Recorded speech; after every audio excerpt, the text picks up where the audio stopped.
don't feel good because you care more about being right than feeling good.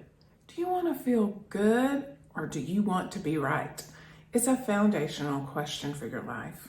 When we don't feel good, it's such good information for us because it tells us that we are not seeing the situation or the person through our highest self, through the eyes of the best version of ourselves, through the eyes of God, our source. You're seeing the situation through the eyes of judgment. You might be right about every single thing that you are saying, but do you want to experience the emotions that arise as you're spiraling down the road of it's unfair, all the negative stuff? Or do you want to focus on experiencing the emotions from the best version of yourself, from your higher, blessed perspective, which leads to being peaceful and feeling good?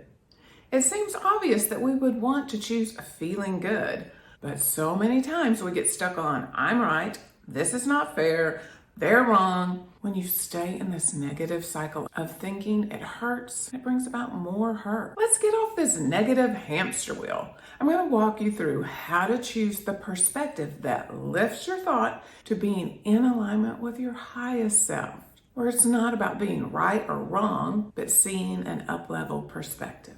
I'll use one of my clients' experiences as we walk through this shift of perspective. This client is highly successful and lovely in every way. She was struggling with her relationship with her husband. She'd been very distraught about a situation where she knew she was right. I asked her the question, do you want to feel good? Do you want to see your husband from the best version of you? Or do you want to be right? She wanted to be happy and have a harmonious relationship with her husband, but she also wanted to be right. She answered truthfully, which is what we must always do with ourselves. It's how you feel, and you don't want to ignore how you feel. You don't want to stay in the negativity, but you do want to understand what is going on so that you can connect with your inner wisdom, the highest part of you, which always knows the path forward. Your truthful answer determines your next steps. Either I care about being right or I care about feeling good. Side note, if you're right and you feel good about the outcome, then there's no struggle. My client's situation was not that way. She felt lots of struggle. We went through all of her stories, her thoughts, and her feelings about being right. And she determined that sticking with this perspective that she was right and her husband was wrong wasn't ever going to lead to peace in her relationship. We've all cared more about being right and felt super justified in how we felt, and then we've all had to deal with the tension that comes from those conversations that are going on inside our head, that are rolling on repeat for days, and that then spill their negativity out into the rest of our life. Here's your opportunity to play along with me. Think of something, a belief or an idea where you're right and someone else is wrong. Or think of something where somebody just doesn't see your perspective or agree with you. Think about the back and forth in your head as you are justifying your rightness to yourself. Let all the stuff surface. If you need to pause this video and start writing down all the negatives about these interactions or the subject, please do so. Now, how do you feel? Do you feel something in your body? Allow it to be there without trying to change it or without any judgment. Now let's let this part of you speak about the subject. What does it want to say? How does this part of you feel? Focus on one of the feelings that's coming up. Like my client felt extremely judgmental about her husband's perspective. It made her feel like they weren't compatible. She went into stories that reflected their differences, which led to more stories, which didn't feel good. We've all experienced how negativity doesn't allow things to flow in a positive way.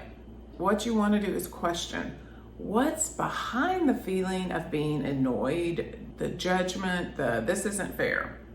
Whatever the feeling is that makes you not feel valued. Think back to what came up for you. What's the deeper desire behind it? What do you really want?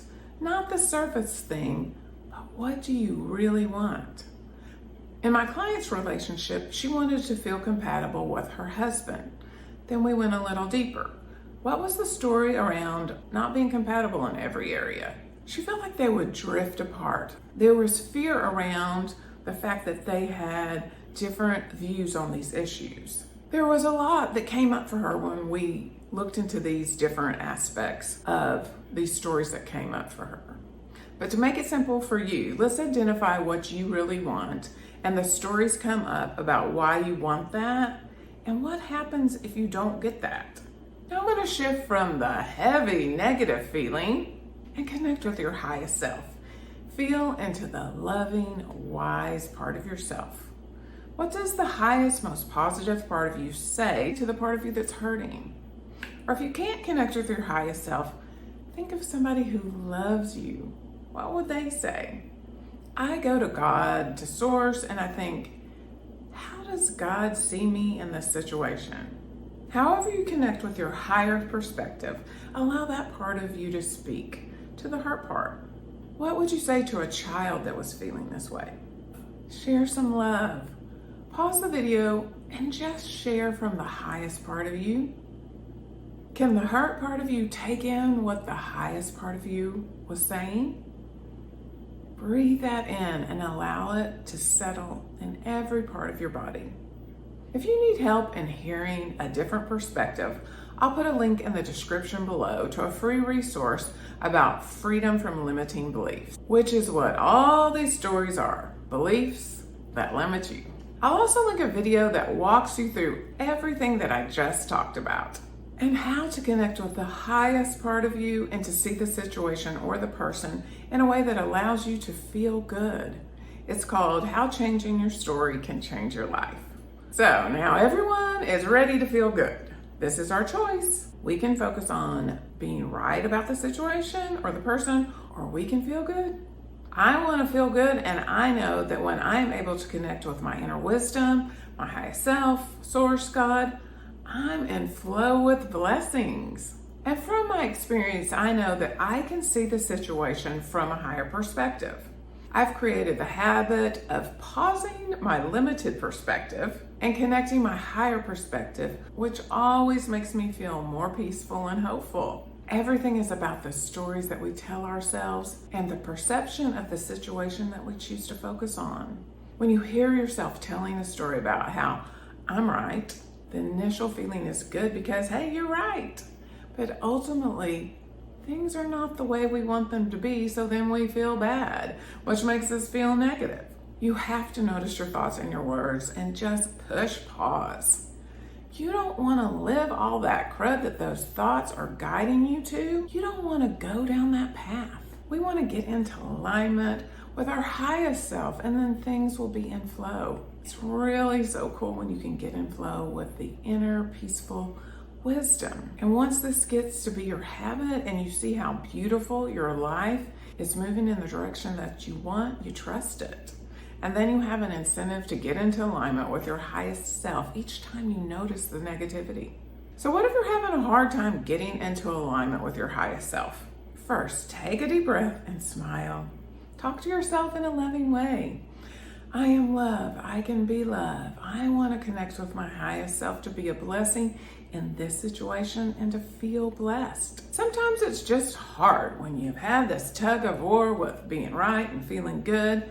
So in those times that you just can't feel into your highest self, just drop the situation, drop the problem for now. What makes you feel good? Go to that. Go focus on that. Listen to your favorite music, watch your favorite shows, spend time with your loved ones, get out into nature.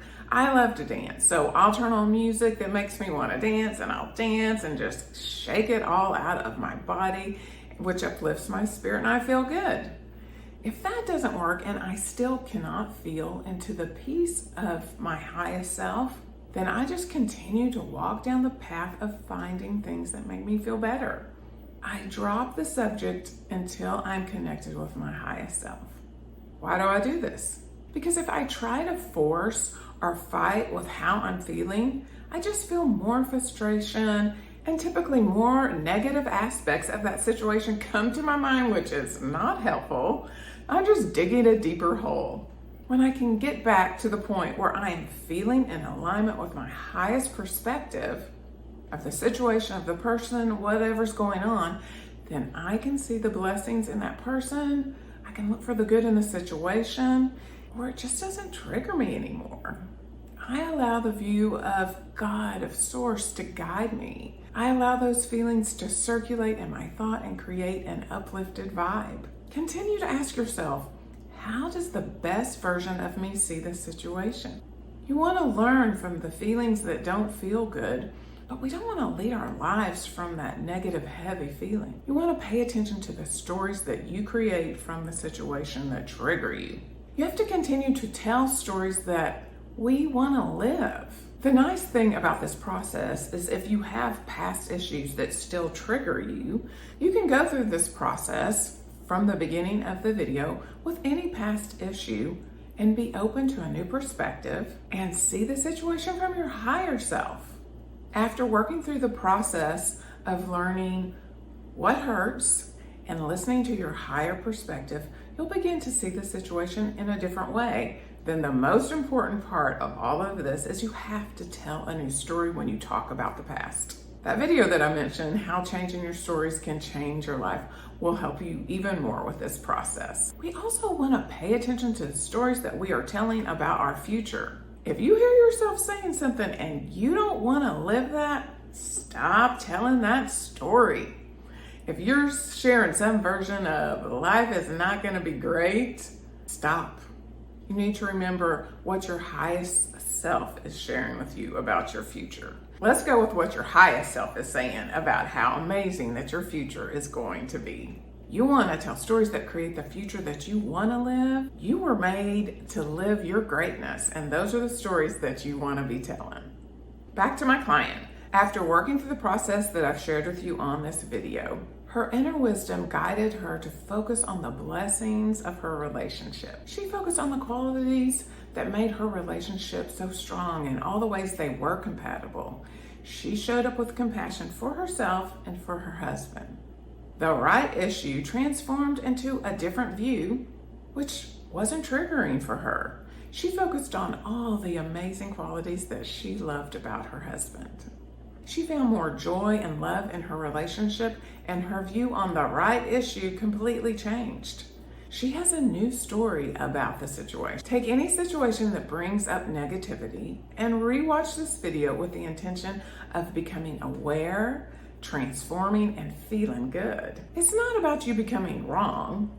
It's about you opening up to a perspective that brings peace and love and understanding. You are blessed and you're a blessing. Your positive stories will help you live that life. I'll see you in the next video. Remember, love surrounds you.